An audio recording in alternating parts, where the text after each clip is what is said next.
The Tom Woods Show, episode 2038. Prepare to set fire to the index card of allowable opinion. Your daily dose of liberty education starts here. The Tom Woods Show. Hey folks, Tom Woods here. Don't forget you can get one of my books in audiobook format for free. So that includes my book, Real Dissent, which is narrated by me, my New York Times bestseller, Meltdown on the Financial Crisis of 2008, featuring a foreword by Ron Paul, Nullification, and others. Just head over to tomwoodsaudio.com, sign up for Audible, and if you decide you don't want Audible, you get to keep the free audiobook they give you anyway. tomwoodsaudio.com. Hey everybody, Tom Woods here. Michael Malice Week continues. We've been talking a bit about his book, The Anarchist Handbook, now that the audiobook version is available. And you'll recall that the audiobook version features a variety of different people from across our little world reading the different chapters. So it's like Roger Waters when he did Pink Floyd's The Wall live at the site of the Berlin Wall. He brought in all these celebrity musicians to perform alongside him. So Michael here has done the same thing with the Anarchist Handbook. So that makes the audiobook all the more enjoyable to listen to. So I'm one of the readers, Dave Smith, but also many, many other people whose names you will recognize. Well, today we're going to take a little bit of a peek behind the curtain we're going to be a little bit meta today at the actual process behind getting a book published, because there are interesting stories around that. Of course, if you yourself have any interest in having a book published, this episode would be even greater value to you. But I think either way, it's interesting to know. Like, for example, I'm not a musician at all, but I love hearing behind-the-scenes stories and knowing what really goes into that concert that I just watched and stuff like that. I love that. And I don't get why people aren't more curious about that. Remember my favorite play, The Play That Goes Wrong? When they gave audience members the opportunity to tour the backstage area if they just made a donation, I jumped at that. I just love that stuff. I want the backstory. I want the details. I want to know everything that's going on. So we're going to supply you with that today as two people who have extensive experience publishing books. All right, Michael, you and I have experience in self-publishing. Of course, we've been published by traditional publishers and self-publishing. So we want to talk a little bit about all these sorts of questions. Like, how do you actually do it? Like, what are the steps? And you had some unique challenges, actually, with the Anarchist Handbook. People might think that because it was a compilation that you'd have fewer headaches. But no, actually, there are more. But first, can you say a quick word about, there are pros and cons to both. It's not always completely stupid to go with a mainstream publisher, or do you think it is? No, it's absolutely not the case. And I got to tell you, people who like to make these blanket proclamations about other people's situations without understanding the context, it's really rarely good advice. Right, I agree. So if you're like, oh, you should never. I mean, if you're the president, or if you're, or it's a vanity project, it's nonsensical. So there's many reasons why someone should go through a mainstream publisher. But at the same time, for the vast majority of listeners, and me as well, it's very hard to get a book deal. It's not at all the case that if you have a demonstrated audience, that, a book deal is basically, they come knocking on your door. Publishing is in very bad shape. And the publishing industry, the economics of it are pretty idiosyncratic. And how it works is, what's it called? Like a superstar economy, where you have a very few select items that are basically carrying the burden for the rest of the items. I think that's the economic term. So you'll have, like, let's suppose they'll publish, let's say 200 books, but of those 200, it's the 15 that are earning enough profits to keep the house above water. Right. That's what I hear about airplanes, that the first class basically is subsidizing everybody else. Oh, wow. That's interesting to know. Okay. Yeah. So there's certain things that if you get a corporate publisher will be of use to you. One is it's going to be a lot easier, if not impossible otherwise, to get reviews. The New York Times or the Wall Street Journal or Publishers Weekly, they're really not touching a book that hasn't come through with a mainstream publisher. If you have an independent publisher, which in my opinion is the worst of all worlds, then you're lucky if you're going to get acknowledged at all. I think Publishers Weekly is actually pretty good with that. They do tend to give notice to the littler guy. But if you're doing it independently as an individual, I mean, then you're really going to be up against it. With a corporate publisher, you're going to have an editor, which is very much could be a curse or a blessing. You're going to have a copy editor. They're going to lay it out for you. They're going to have a guy who designs the cover. They're going to handle distribution.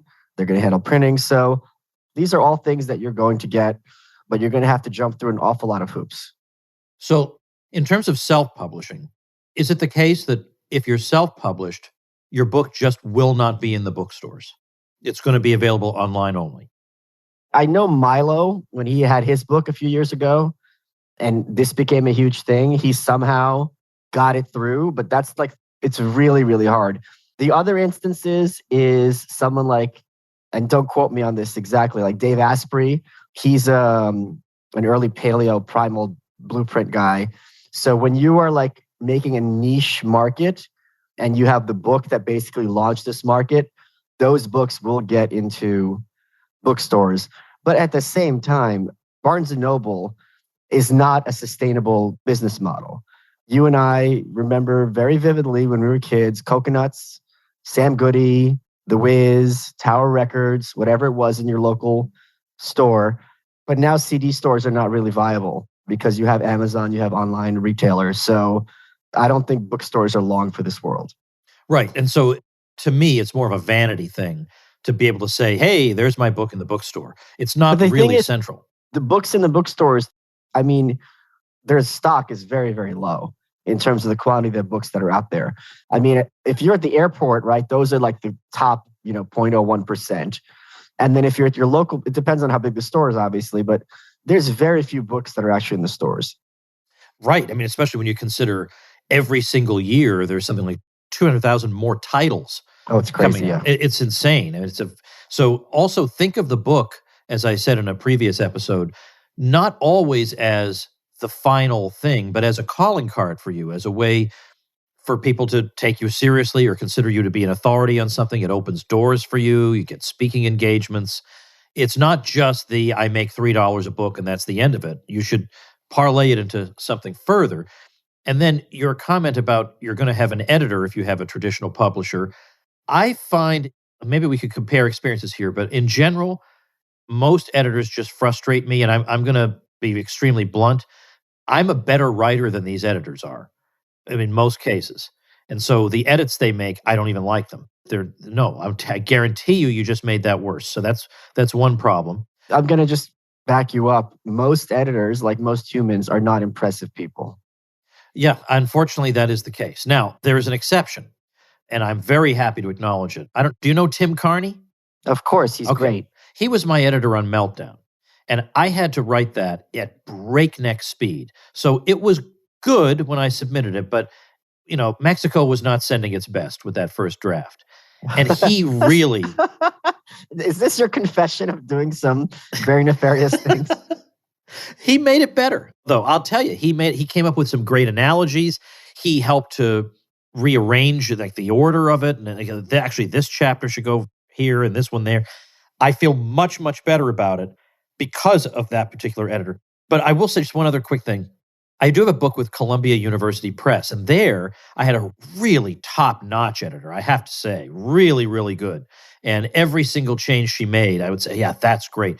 But the thing we struggled on was, I'm not a boomer, but the overemphasis on gender-neutral language can get to be tiresome.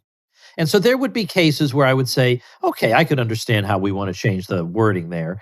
But there were other cases where it just sounded grotesque. Anyone can tell that. And so she was kind of on my team. She was saying, look, I have to comply with what Columbia wants.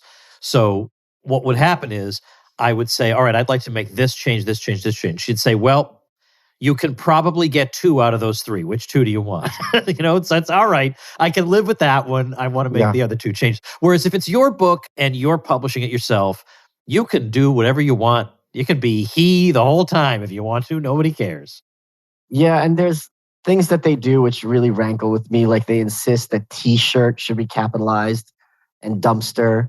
And it's like, because dumpster is a brand name. And it's like the thing that really is my biggest pet peeve, and I've mentioned this before, and there's times when I can see why something is technically correct, but this is an example where it's both technically and colloquially incorrect. They would try to insist when you're writing out an address in New York that would say like 14 East 73rd Street, and they would write out Seventy, right? The street signs don't spell it out. The street signs say number 7, number 3, RD. So when they're trying to be correct, not only does it look stupid, it's not accurate to the signage. Yeah. And it's you against their style manual. And unfortunately, But like, first of all, it's not accurate intellectually because East 73rd Street is not literally the 73rd Street. It's the 73rd Street after Houston, but there's many streets below Houston. So it even gives the impression inaccurately that it's some kind of numeric sequence that, it's the 73rd Street. Right. So these things are annoying. Okay, just very quick, because what's annoying is it's not just annoying. It just speaks to the mentality, and this is a very midwit thing, that you're up against a population who outsources their creativity or decision-making process and insists on imposing rules without knowing or appreciating what those rules are designed to do. It's like the inverse of Chesterton's fence, right? Chesterton had that metaphor of before you tear down a fence, you really make sure you know why it was put up to begin with. No one builds a fence in the middle of a field for no reason. It's there for some reason. Now, maybe that purpose has passed away or is no longer relevant, but you really better be darn sure that there aren't, Bigfoot or Mongolians on the other side of that fence before you tear it down. And here it's kind of the inverse of that. It's that, okay, we have these rules to serve a purpose. One is to have kind of unanimity across our books, clarity of thought, to look professional and to read in a certain way. But many such cases, these rules are deleterious to the ostensible goal. Right. So it's a bureaucratic mentality. I'm the bureaucrat. Yes. I'm here to enforce the rules. Yes. I don't make the rules, sir. Okay.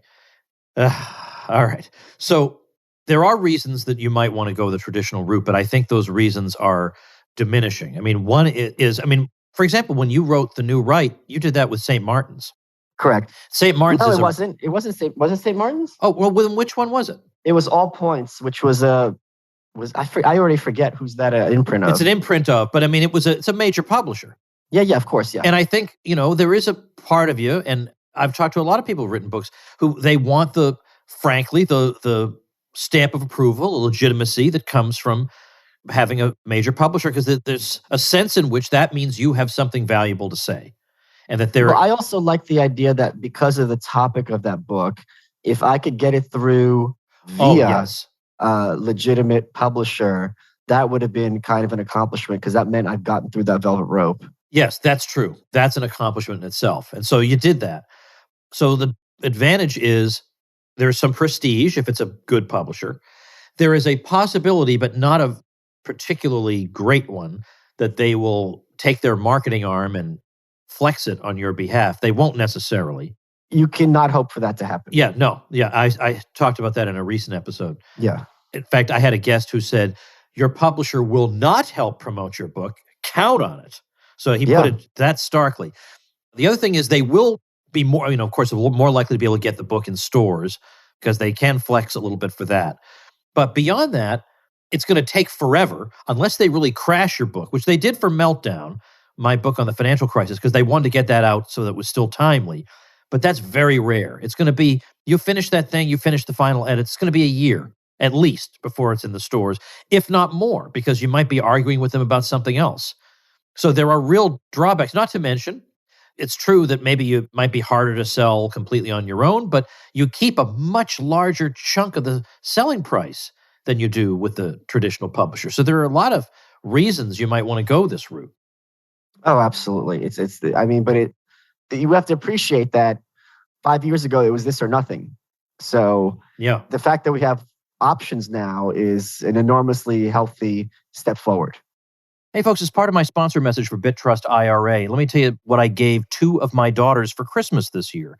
I gave each of them 1/100th of a Bitcoin. Now, if you don't know about Bitcoin, that might not sound like a lot, but these days it kind of is. And I thought that giving them a stake in Bitcoin would be a great way to introduce them to it. And of course, a lot of people have become very interested in Bitcoin, especially over the past several years, and they know they should hold it, but the cryptocurrency world can be confusing. Well, one thing a lot of people have been doing is adding Bitcoin to their retirement accounts. And BitTrust IRA helps you seamlessly and securely add cryptocurrency to your portfolio. BitTrust IRA stores your private keys in nuclear bunkers with military-grade encryption. Plus, they have a 24/7 trading platform with no minimum investments and unlimited trades, plus a team to help guide you along the way if you have any questions. They also offer the lowest trading fees in the industry. Go to bittrustira.com/woods today to learn more. And for a limited time, BitTrust IRA is waiving the sign-up fee for Tom Woods Show listeners. That's a $50 value. That's bittrustira.com/woods. BITTRUSTIRA.com/woods. When you're an author, you've never published before, you're going to try to go the self-publishing route. What do you do for the cover? What do you mean? Do you just go out and find a freelancer? And if so, where? Oh, you mean if you're going through a publisher, or are you doing No, if you're independently? on your own and there is no publisher designing a cover, where do you go? Oh, so this is actually, okay, this is a very good question. Stay in your lane is my perspective. If you know how to write, that's great. Find someone who knows how to lay out a book.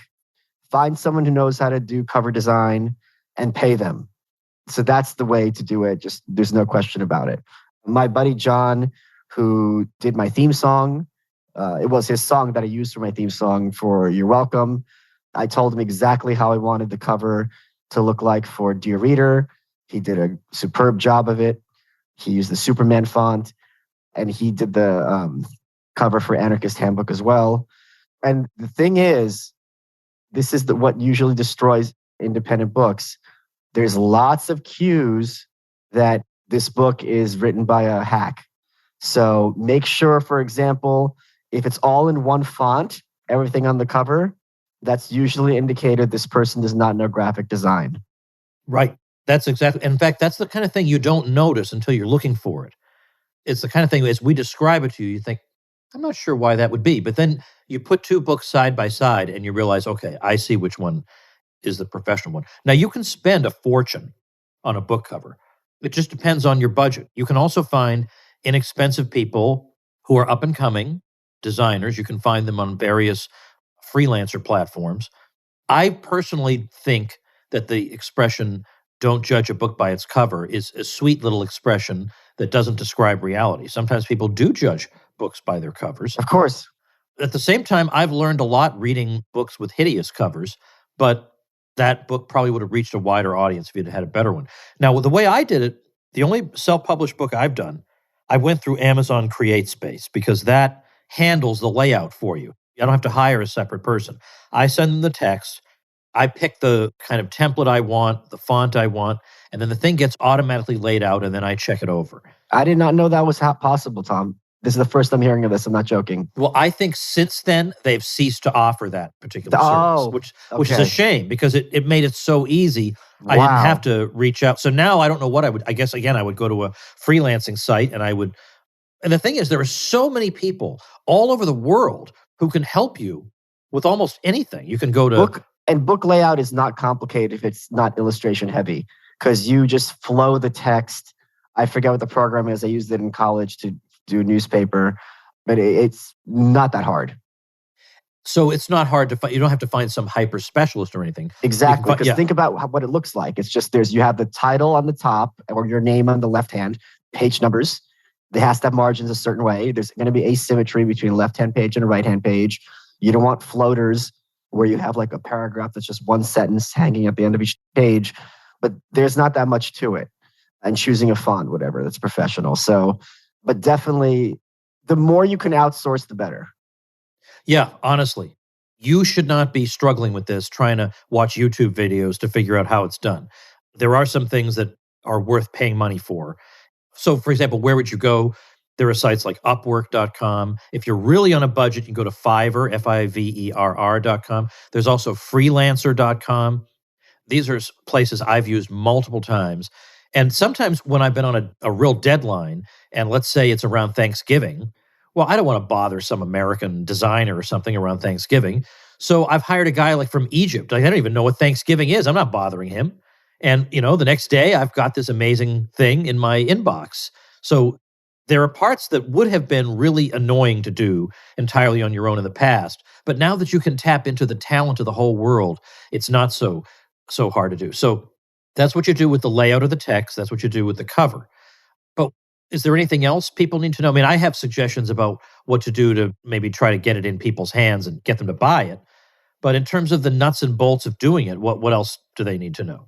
I would definitely encourage people to get a copy editor to give it a one-over, because things like the commas and the footnotes, like a lot of that's very technical, easy for your eye to miss. That's right. And I've done that myself. I've done it for, yes, dare I say, one of my free ebooks, my ebook on the police. I just didn't feel like doing it. I could have, I just didn't feel like it. And I know a guy who does it for $25 an hour. And I said, here, you go do it. And it was great. So definitely you want to do that. Yeah, because your eyes going over at the same time, over and over the same words, are going to miss those mistakes. There are going to be a handful. And I've found, even in my books published with major publishers, I get the copy in the mail and I'm looking through it and I say, how could there still be typos in this thing? It's very, very hard to get rid of them all. Well, the good thing with CreateSpace is that it's dynamic. So I've had a couple of typos in the Anarchist Handbook, but you can upload, since it's print on demand, you can just fix the manuscript and then it fixes from them going forward, which you cannot do with a mainstream publisher. You would have to wait for, if there even is a next printing, and who knows when that is. They don't care. They don't fix them. I've had this happen more than once. There's a big typo. They don't care. Oh. Well, again, this is a matter of your destiny being in your own hands when you're self-publishing. But then the issue is, now in your case with the Anarchist Handbook, this thing was just insane that it took on a life of its own. Now, this isn't entirely the explanation. It's not just that you have a big Twitter following. It's very far from that, because a lot of people have big Twitter followings and their books don't sell at all. It must have been a combination of factors, but you used what you had at your disposal absolutely to your advantage. I mean, you used your podcast audience and the Twitter audience and your locals and, the people who are hysterical for anything you put out, and you ran with that. Now, the average person, though, will come out with a book and maybe doesn't have, 300,000 Twitter followers or something like that. So then the issue is there are hundreds of thousands of books coming out each year. Mine's only one of them, and I'm just a regular guy. Is there anything I can do to spread the word? I have some thoughts, but suppose you weren't Michael Malice. What would your approach be? Well, if I weren't Michael Malice, then I would just, give out my ebooks for free and be glad that anyone's willing to read this garbage, which can't possibly be of benefit to anyone, because as we understand under capitalism, if it has any value at all, it will fetch a price. Yeah. Something, anything. Something. People just out of their own conscience will want to give the person money because I've become better as a person from it. So there's lots of people who give away their books for free. It's a confession that they have no talent or likability whatsoever. But in all seriousness, this is something people don't appreciate. It's a cart before the horse. Like, I know very much what it was like, and I don't think you did. You weren't an aspiring author. I know it was like your thesis or your dissertation that became your first book, correct, Tom? Yes. Yeah. So you weren't writing it toward having it become a book. But I think a lot of people do want that authorship credential, and correctly so. It's a big accomplishment.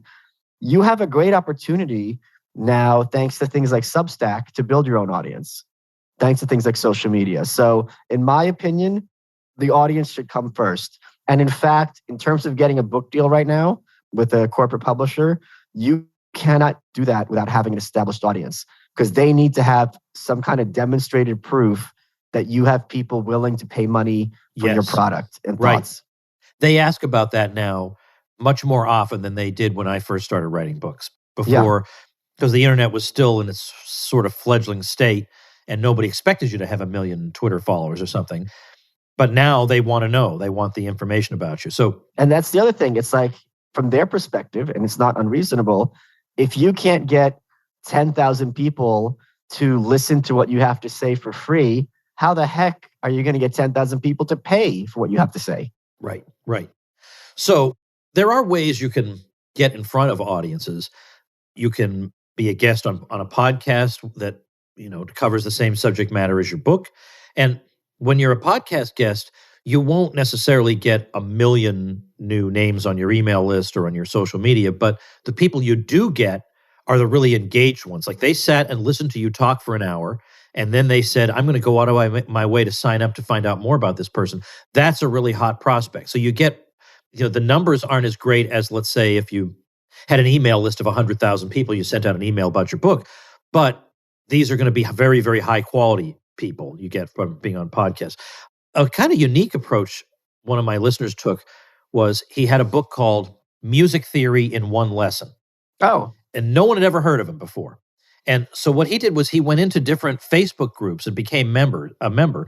And these were all groups where people were struggling with music theory. And he would answer their questions, and then he would just have a little link to his site with his book on it. And he sold thousands and thousands of them this way. It didn't cost him anything. It cost him time, but he was able to build up an audience for himself that way simultaneously with selling the book. So there, you got to be creative. But I mean, that is a rare situation where you have a title which he found a gaping hole in the market. Yeah. That's the kind of book where it's just like, you mean this hasn't been done already? This is... Yes, exactly. Like, I'm not a music theory person. That's not my interest. But clearly this is a book that needs to exist. Right.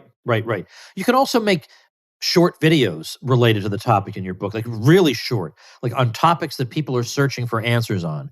And you can make a little video, and then that promotes the book or promotes your newsletter or whatever. You might as well try the various free resources that are available to you. And then also thinking about somebody like Michael. Do you know actually offhand how many Twitter followers you have? 321,200. Okay, so it's a lot. And sometimes people might be inclined to say, well, it's easy for you. You've got, all those Twitter followers. But the thing is, you didn't come out of the womb with those Twitter followers. Oh, and let me correct you also. There's lots of people with bigger audiences than mine whose books are DOA. Oh, absolutely. 100%. Yes. Not that you're implying otherwise, but I think a lot of people think it's not at all the case. It's not automatic. That's for one thing. Because there's a huge difference. And this is something why I'm very big on curating your audience and blocking people, and alienating them.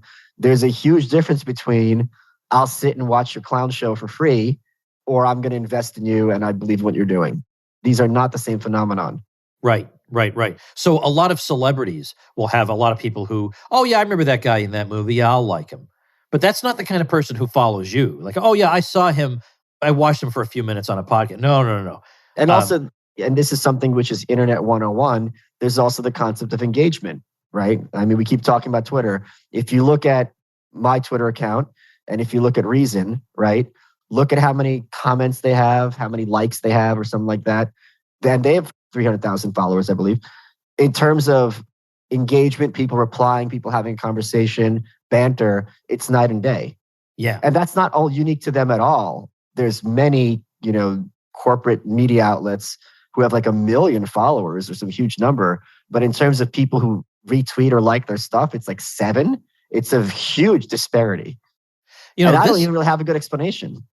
Oh, okay, because that actually was going to be my follow-up. That the thing is, sometimes when somebody like you have some, I wouldn't say that you have absolutely no idea why that is. You have some idea of why, how you built up this kind of audience. But I have no idea how a news outlet with 1 million followers will have literally 7 likes. Statistically. Okay, yeah, that's either they're buying the likes or they're just really, really bad at this. I've seen a lot of people they'll just post a link to an article and no comment.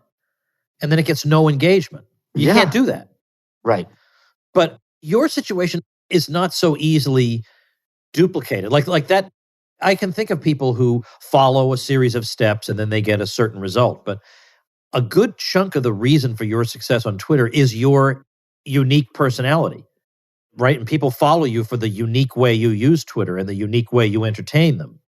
Hopefully. I think that's great if that's the case. Yeah, I do too. All right. I mean, I want to sort of try and wrap up soon, but I'm going to put on the show notes page, which would be tomwoods.com/2038. Obviously, we're going to put the Anarchist Handbook on every single one of these episodes this week and remind you that the audiobook featuring Old Woods here reading Rothbard is available. And we'll link to that too. It's a really nice way to consume the book. But I'll put links to the various freelancing sites that I mentioned. And I'm also going to have a link to, I have some videos on doing the Kindle version of your book and ways you can market. There are little techniques you can use to market the Kindle version of your book that will help you get some sales and build up an audience. But what are your final thoughts on this? Is there anything we overlooked? Well, yeah, the just because you're dealing with Amazon doesn't mean it's going to be an easy process. Oh, that's right. Can we just take a minute? I mean, you are publishing previously published material. I guess it's a compilation of Right. writings from different authors. And apparently that caused you some headaches. What was the problem? Was it saying that you don't have the permission to publish this? So they're doing their due diligence, as well they should. So Amazon recently rolled out a hardcover printing edition as well. So you could do Kindle, paperback, and hardcover. These three arms are independent of each other, which is just so stupid. Yeah. So I had to jump through all the hoops to get it through on Kindle. And they said, okay, show me these are public domain, and or for the ones that aren't public domain that you've gotten their permissions, which I did. Then I had to do the same for the paperback.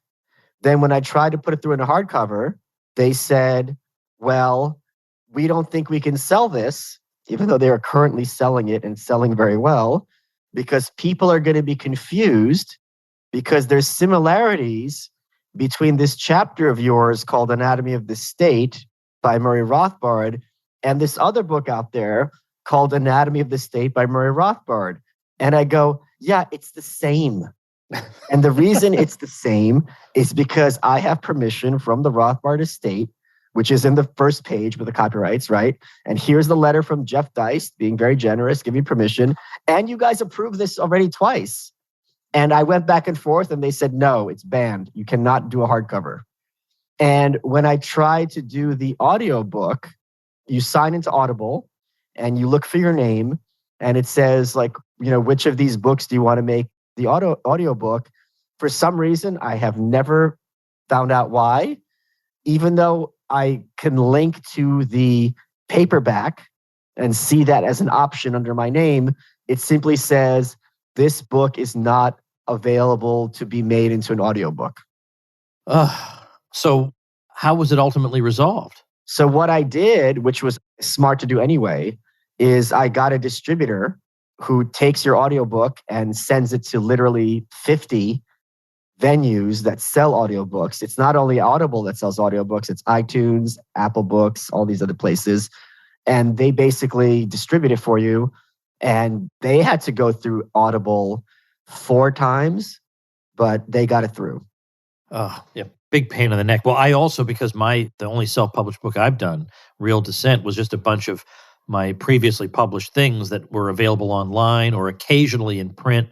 And they must have done a thing where they don't just scour their existing titles. They must have some tool where they look around the internet and they say, well, look, we found a lot of duplicates here of what you've got in these different chapters. And so I had to explain to them that that's kind of the point of it, is that I've never published them in a book before. But most people writing books aren't going to run into that problem. But Yeah, as you course. say, don't assume that because it's Amazon, you figure, oh, they must know what they're doing. This will be a breeze. But Sometimes also it's not. I just do want to point to the people the frustration of having to wait like 5 days in between as they'll kick it back for the stupid bureaucratic reasons. And you're not going to be able to get a hold of someone.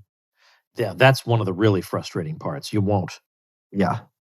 So on that note, everybody, head on out there. But you need to know going into it the ups and downs. But it can do you a lot of good. And occasionally, like as with Michael with the Anarchist Handbook, you can have this breakout smash that, I mean, I think it also helped it elevated your profile even further. And it made you, even more than you were before, the authority on anarchism to have on other people's shows, right? I think it did serve as that kind of a calling card. Yeah, and it's great that this book exists independently of me and what it means for me, that there is a collection that people can, sample the different colors of the black flag. Yes, that's right. And I like the fact, the same way that when I published my anthology of anti-war writing, I like the fact that this was a book that had Noam Chomsky in it, and did we have Howard Zinn? I can't remember. If we had people all over the place. And it was genuine. It wasn't just my tribe and their anti-war stuff. It was all across the spectrum to give people the full sense of what this is all about. So I am also glad, and I was very happy to read the Rothbard chapter and very pleased that you asked me to do that. So check out tomwoods.com/2038. We'll have some valuable links for you if you have any interest in publishing. And we'll also link to the Anarchist Handbook, which every cool person and plenty of extremely uncool people own. So, all right. Thanks, Michael. We'll talk again tomorrow. Thanks, Tom. All right, everybody. That's going to do it. Links to everything at tomwoods.com/2038. So to Michael's book and to, again, episodes related to our topic for this week. We wrap up Michael Malice Week tomorrow. I'll see you then. Become a smarter libertarian in just 30 minutes a day. Visit tomwoods.com to subscribe to the show for free, and we'll see you next time. Like the sound of The Tom Woods Show? My audio production is provided by Podsworth Media. Check them out at podsworth.com.